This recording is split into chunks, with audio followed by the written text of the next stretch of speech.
I never expected one dinner to destroy everything I thought I knew about my family. But that night, that single, suffocating night around my mother's mahogany dining table, changed it all. My name is Ava Reynolds, 26, the middle child of what people called the perfect family. At least, that's how it looked from the outside. Smiling Christmas cards, group vacations, carefully filtered family photos on social media. But behind that polished image was a family that ran on control, secrets, and favoritism, and I was always the one left out. It started with the annual Reynolds family dinner, the night my parents gathered everyone. My older brother Ethan, his wife Lauren, my younger sister Chloe, and a few extended relatives. Mom loved to make it a performance. Everything had to be perfect. The crystal glasses, the white tablecloth, the roast cooked exactly to my father's taste. I got a text from her that morning. Dinner at 7. Dress nicely. No arguments this time, Ava. That last line burned. No arguments this time. As if I was the family problem. By the time I arrived, the house already smelled of rosemary chicken and tension.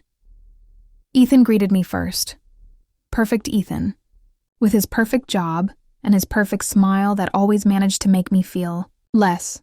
"Hey, sis," he said, hugging me lightly. "You made it on time. Shocking." "Wow, new record for passive-aggressive," I said, setting my purse down. He smirked.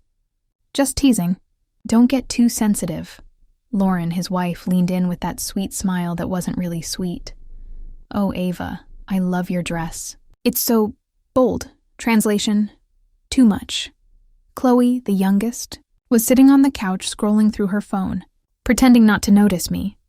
Typical. And Mom, well, she was in full hostess mode. "Ava, darling, can you please not sit at the head of the table this time?" she said without even looking up from the silverware.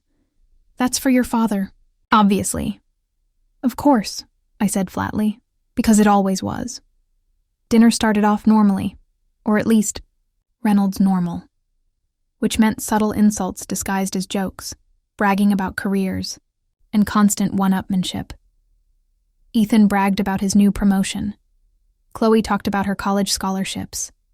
Mom smiled at them both like they were royalty. And me? I mentioned my freelance design business had just signed a new client. Dad didn't even look up from his plate. "That's nice, honey," he said, "but you should really consider getting a real job. Something stable. Like your brother." Ethan smirked. Chloe giggled. Lauren sipped her wine to hide a laugh. I clenched my jaw. My business makes more than I'd get from a real job. Dad frowned. "Money isn't everything. It's about structure. Responsibility." "Right," I said, "because working for people who don't respect you sounds so fulfilling." "Don't start," Mom hissed quietly, her eyes warning me. I dropped my fork. "I'm not starting anything. I'm just tired of pretending this family actually listens to me." The room went quiet. Ethan finally broke it, grinning. "Oh, come on, Ava. You love playing the victim." That did it. That one line, casual, cruel, was the spark that lit everything I'd been holding in for years. "You know what, Ethan?" I said, my voice shaking. "You've been Mom and Dad's golden boy your entire life. You could rob a bank and they'd still say you meant well." He leaned back, laughing. "There she goes again, drama queen Ava." Mom slammed her fork down.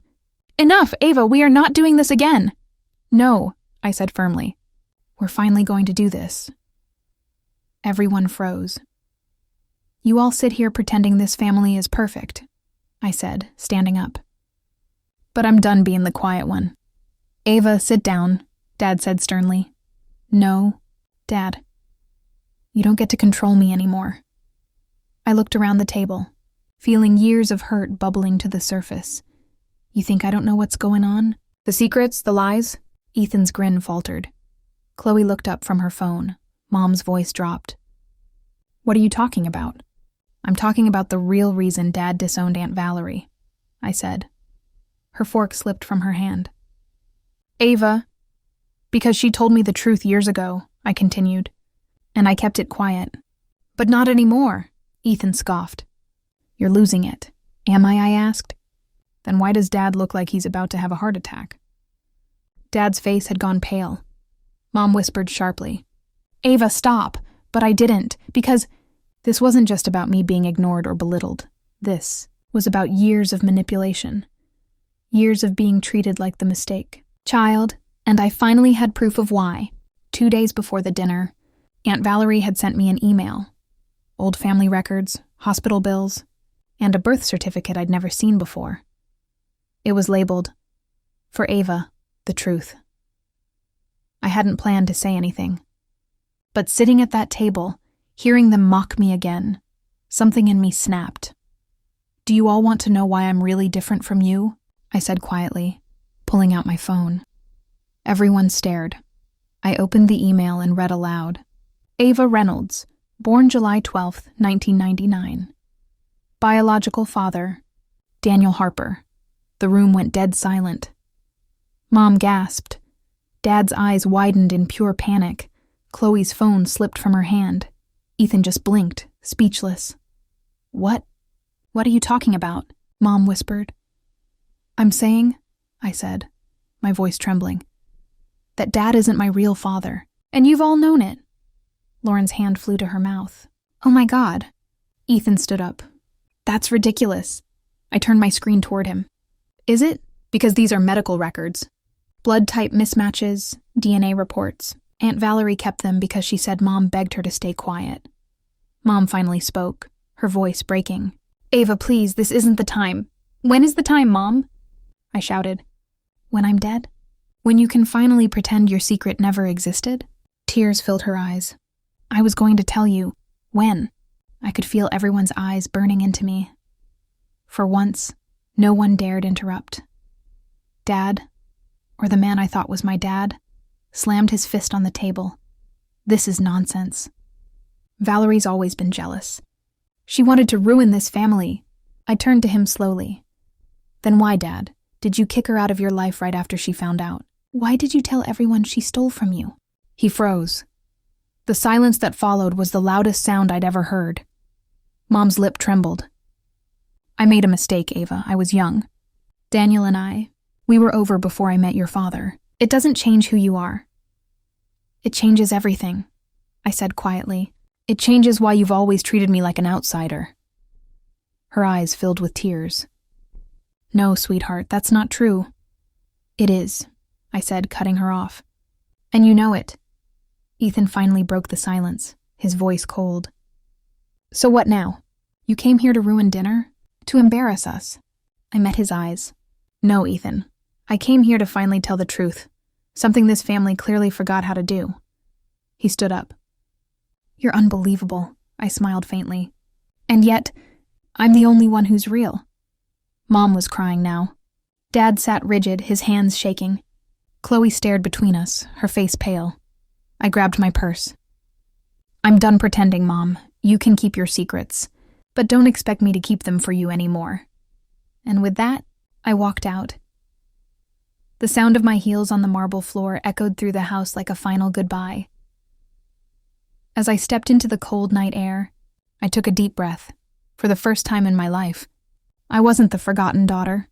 I was the one who told the truth, and the storm I had just unleashed was only beginning.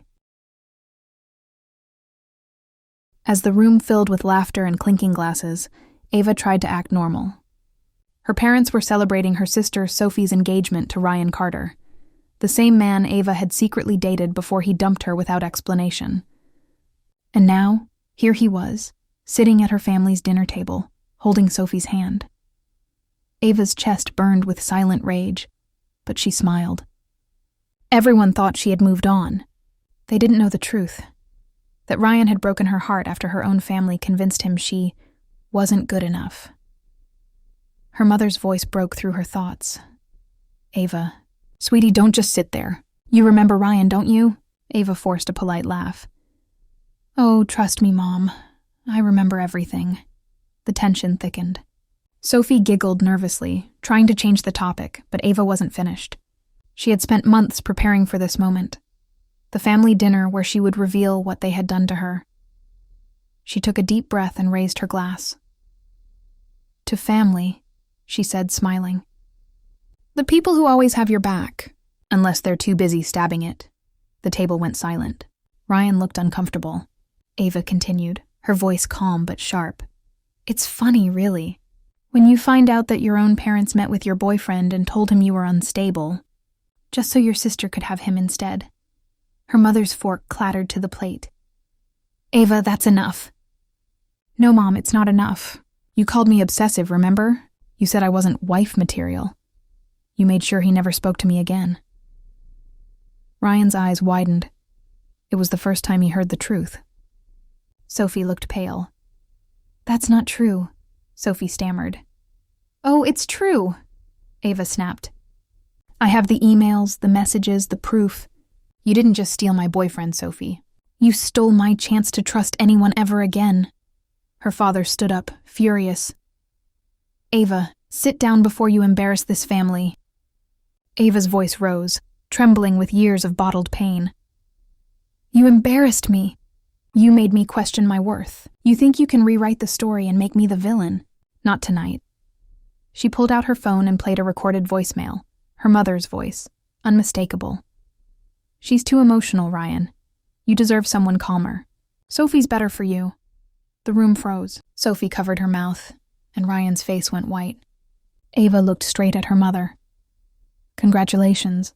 Mom, you've officially lost both daughters tonight. Ava stood, dropped her napkin on the table, and walked out, leaving the stunned family in silence. Outside, the night air felt electric. For the first time in years, Ava didn't feel weak. She felt free. She whispered to herself, They built their happiness on my pain. Now they can eat in it.